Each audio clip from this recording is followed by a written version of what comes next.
Okay, this is all the problems from practice exam 5, and we will start.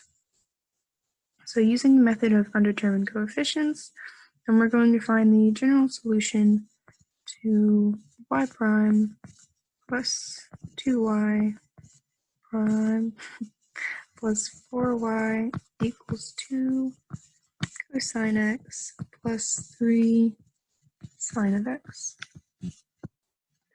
Okay, so the first thing we're going to do is we're going to find the complementary solution. So we're going to do that with our characteristic equation.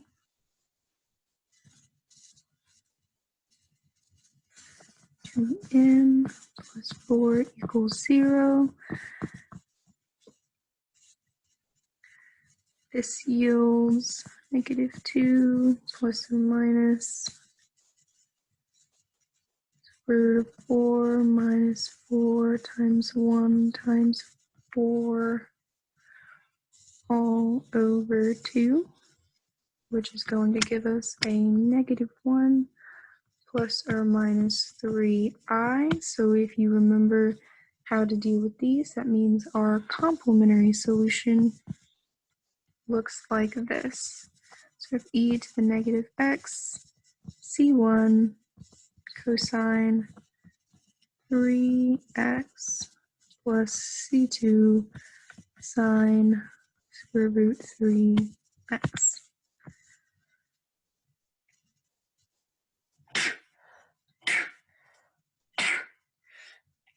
Oh my goodness, I'm so sorry. Okay, so now we can start solving for our particular solution. Okay, so we have our yp. We're going to guess that it looks like a cosine of x plus b sine of x. And this is not clashing with our complementary because we have this exponential out front. Okay, so our y prime p is -a sine of x plus b cosine of x. And then our y double prime p is -a cosine x minus b sine x. Okay, so now we can plug all of these in and start solving. Okay, so I'm actually going to write it down here because I have a feeling I might need the space. Okay, so plugging all those values in, get -a cosine x minus b sine x minus 2a sine x plus 2b cosine x plus 4a cosine x plus 4b sine x, and then all equals 2 cosine x plus 3 sine x. Okay, so we can start gathering the things we want to be together. So I start with my cosines. I'm going to get -a sine plus 2b plus 4a, and that's it, and equals our cosine coefficient here, which is 2. Okay, so simplifying this, we get 3a plus 2b equals 2. Okay, and so now let's do our sine terms. So we get -b minus 2a plus 4b. And that is all equal to 3. So simplifying this, we get 3b minus 2a. It should be an a, okay? Minus 2a equals 3. Okay, so you can solve this however you'd like. I'm going to solve it using substitution. So we can get a equals 2 minus 2a, both terms divided by 3. I'm sorry, this should be b.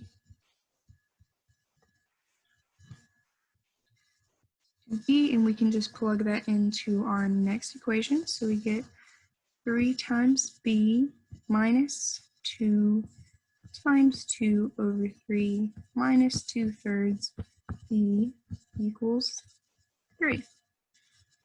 Okay, so you should get 3b minus 4 over 3 plus 4 over 3b equals 3. So I'm going to multiply everything by 3 to clear those fractions.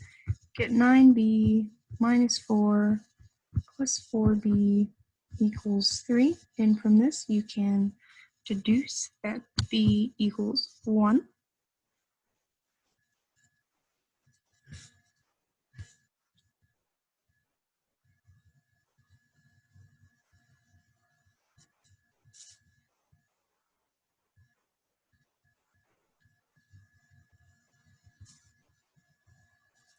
This is a9 after we multiplied. And from this, you can say that b equals 1.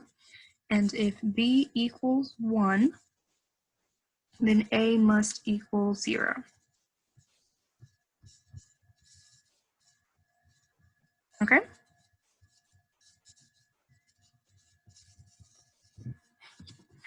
Okay, so now we have these. I'm going to go down a bit further. And we can rewrite our general equation. So y equals our e to the negative x cosine, oh, I forgot my c1 cosine square root of 3x plus c2 sine square root of 3x, and then plus our base equation with the coefficients we just solved for. It's going to leave us with just a singular sine term. Okay, and that is the first problem. Okay, so I'm going to get rid of all this.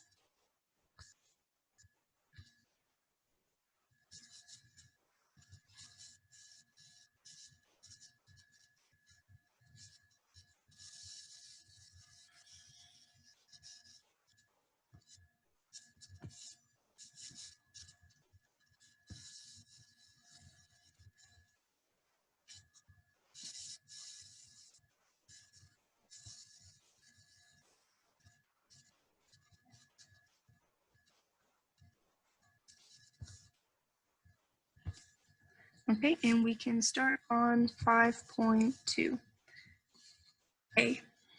Okay, 5.2a, we're using variation of parameters. Okay, so that means we have to solve for our, well, let's start with our complementary solution first. So we have y double prime plus y equals sine of x. That means we have n squared plus 1 equals 0. And when you factor that out, you will get 0 plus or minus I. Okay, meaning our complementary solution is c1 sine x plus c2 cosine x.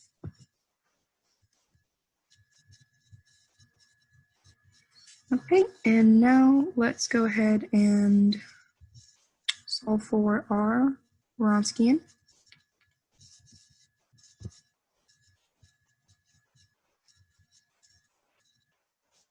Okay, so we have cosine x, sine x,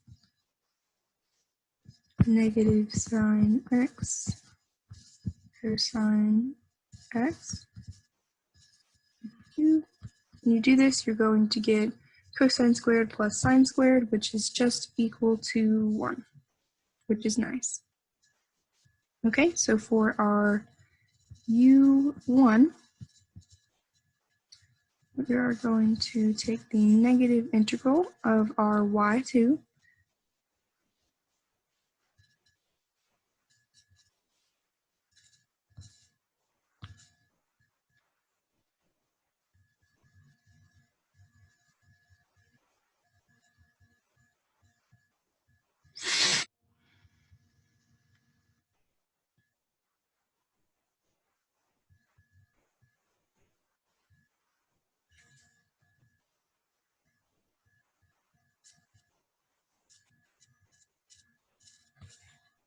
Okay, which gives us sine squared x over 1 dx. The integral of sine squared times a negative 1 gives you 1/2 sine of x cosine x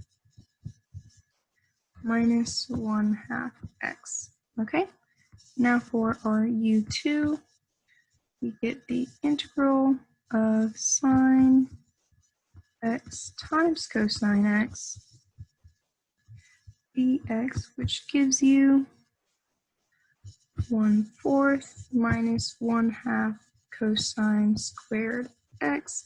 And if you get something different, don't freak out. As long as they're equivalent, it's fine. There are a lot of different ways that you can do those integrations. And like I said, as long as they are equivalent, don't worry about it. You're good, I promise. Okay, so I'm going to get rid of this and we can write out our general solution.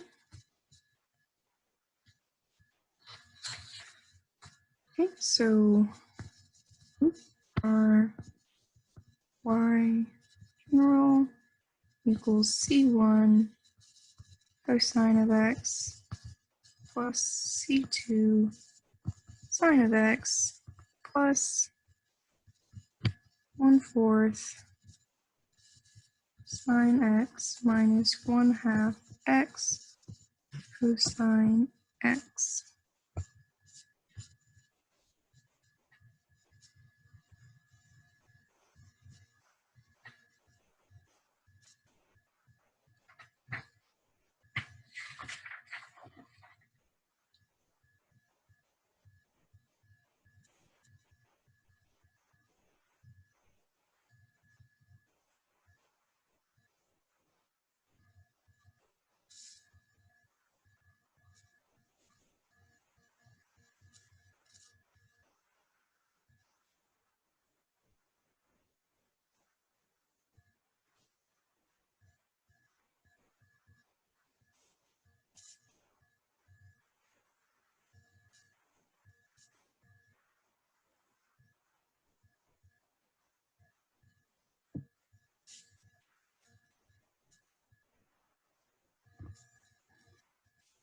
Okay, and now we can start solving the initial value problem part of this. So we have that our y of 0 equals 0. So 0 equals C1 times the cosine of 0.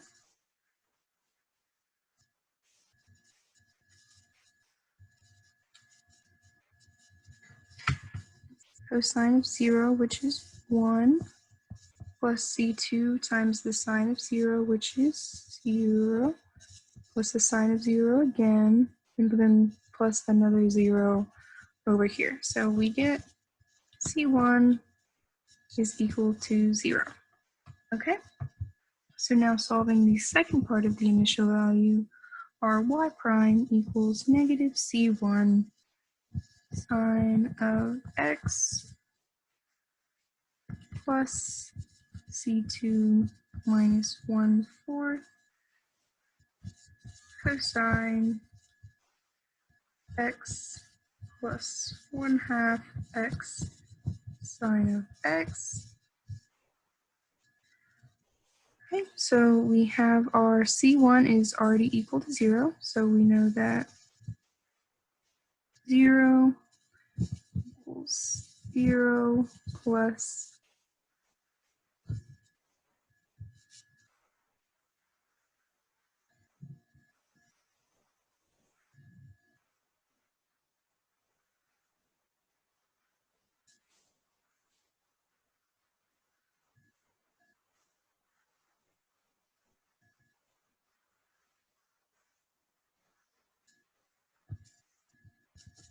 C2 minus 1/4 times the cosine of 0, which is just 1, and then plus 0. So from this, we get C2 equals 1/4. Okay, and if you plug all those values in, you get your y is equal to, or C1 is 0, so this term goes away. Our C2 is 1/4, so 1/4 sine of x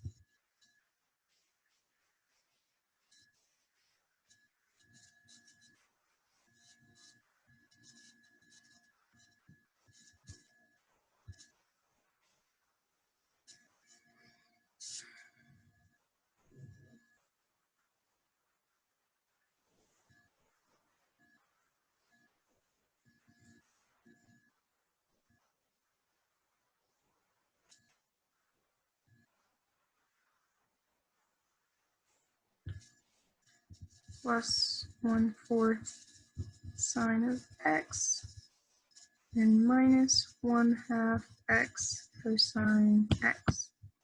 Okay, and you can add these together and you'll get 1/2 sine x minus x cosine of x. And that is that problem.